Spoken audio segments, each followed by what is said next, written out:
Okay, hello guys. So, bali, ang tutorial natin today ay yung paano mag-register dun sa Taiwan Lucky Land. So, una, ang kailangan yung i-prepare dito yung inyong passport kasi kukunin natin dun yung passport ID or ID number. Then, yung flight details nyo. Tapos yun. So, una, ang gagawin nyo, punta lang kayo sa Google nyo or sa Microsoft Edge kung saan pwede i-search yung Taiwan Lucky Land. So, ngayon, search nyo lang yung Taiwan Lucky Land. Ito na, nailagay ko naman na siya, Taiwan Lucky Land. So, be careful lang kasi may nababasa ako na may mga fake website. So, parang nag-ano sila na may bayad. So, ito po is free lang. Free registration lang siya. So, ayun, since nakalagay na yung Taiwan Lucky Land, i-search ko lang siya. Ayan. So, ito yung kanyang, click mo lang tong Welcome to Taiwan, the Lucky Land homepage. Click mo lang yan. Tapos, ayan yung lalabas. Yan yung pinaka-website niya. Ilalagay ko yan sa comment section. So yan, i-ano mo lang, yan, i-scroll mo lang yan. Nandiyan yung instruction kung paano mag-register. So ngayon, proceed na tayo dun sa registration. Click mo lang tong register. Register, then ayan, makikita mo yan. Parang pinaka-terms and condition. Click mo lang yung I agree to the above terms and conditions. So yan, nakalagay dyan. Register for the lucky draw. So yan, make sure lang na correct yung ilalagay nyo. So, ang lalagay ko dito is Maas. Sorry, hindi siya kita. Wait lang. So, yan, Maas. Middle name. Paglinawan. Ayan. Make sure na correct yung details sa Maas. Last name, Maas. Middle name, Paglinawan din. First name, Leonard. So, yan. Ayan, Leonard. So, ngayon, kailangan natin yung passport nyo kasi kukunin natin yung passport number. So, ang passport number ko is P070. Nakalimutan ko, wait lang. P0, wait lang. Saan na yan? P0703384B. 33, ano yun? 333384B. So, ang ano ko is P0703384B. So, double check ko para make sure na tama. P0703384B. To make sure na correct siya.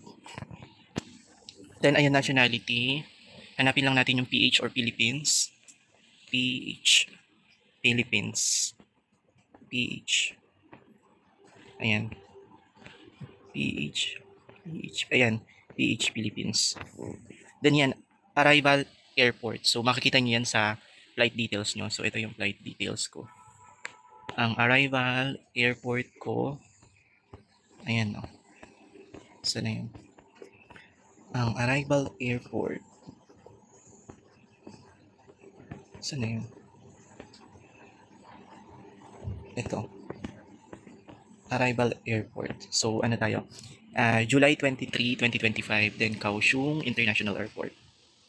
So hanapin lang natin yung Kaohsiung International Airport. Ayan, KHH Kaohsiung International. Date of arrival. So 23 kami na. 23. Wait lang. Yan, hindi ko siya makita. Ayan. Yan, July 23. Then time of arrival ay 7 p.m. So, ano ba yung 7 p.m. sa ano? 19. Ay, 12, 13, 14, 15, 16, 17, 18, 19. So, 19 yung 7 p.m. 19. 7 p.m. So, tama ba? Ayan. Arrival airport ay Kaohsiung International Airport. Date of arrival ay July 23, 2025. Time of arrival ay 7 p.m. Tama ba yung 7 p.m? 13, 14, 15, 16, 17, 18, 19. Also, tama, 19. Since yung format nito is yung pang 24 hours. So, ngayon yung arrival flight. So, kasi bago ako mag-fill out nito, nanood ako ng mga tutorial. So, ang nilalagay nila sa arrival flight is itong, ito, ano man tawag dito? Itong flight number nyo, 5J344. So, arrival flight. Wait lang. Ano ha, paki-double check yung mga details nyo para at least correct. Sayang din kasi ito. 5J344. So, 5J344. So, yan. Ayan, 5J344. So, ngayon, doon naman tayo sa date of departure. So ngayon, ang departure natin ay, saan na tayo? Sa date muna tayo. Sa date 30. So ang ano natin is 30. Yan. 30. July 30. Then time of departure ay, nandito rin yung details nun. 8 p.m. So 8 p.m. 13, 14, 15, 16, 17, 18, 19, 20. So 20 siya. 20. Departure flight. 20.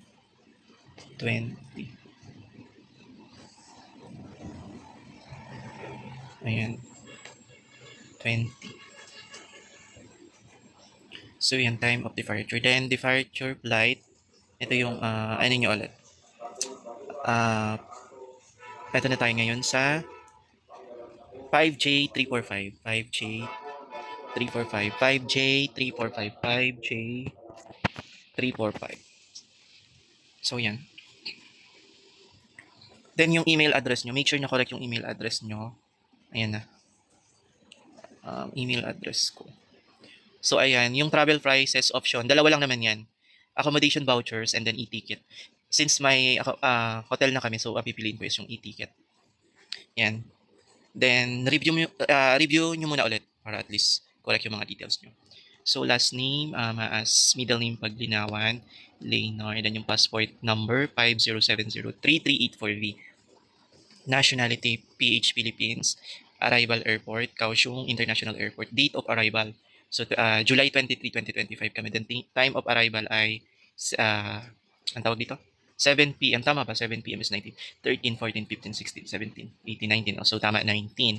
7 p.m. Then yung arrival flight ay 5J344. Ayan, date of departure 2025, July 30. Then yung time of departure is 8 p.m. So tama, 20. Then departure flight is 5J345.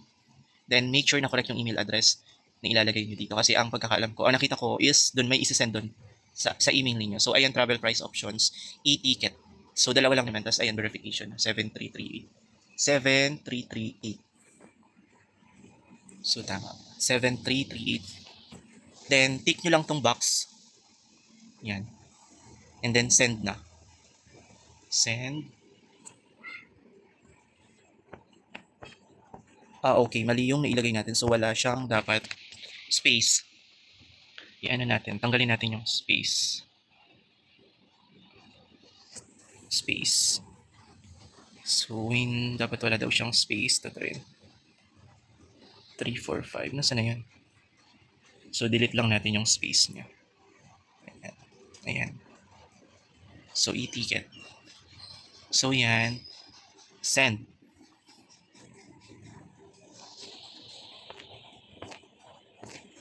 Bakit ayaw mag-send? Anong mali? Correct naman. Error. Nagbago yung verification code. So, yung verification code ay 3598 na. 3598.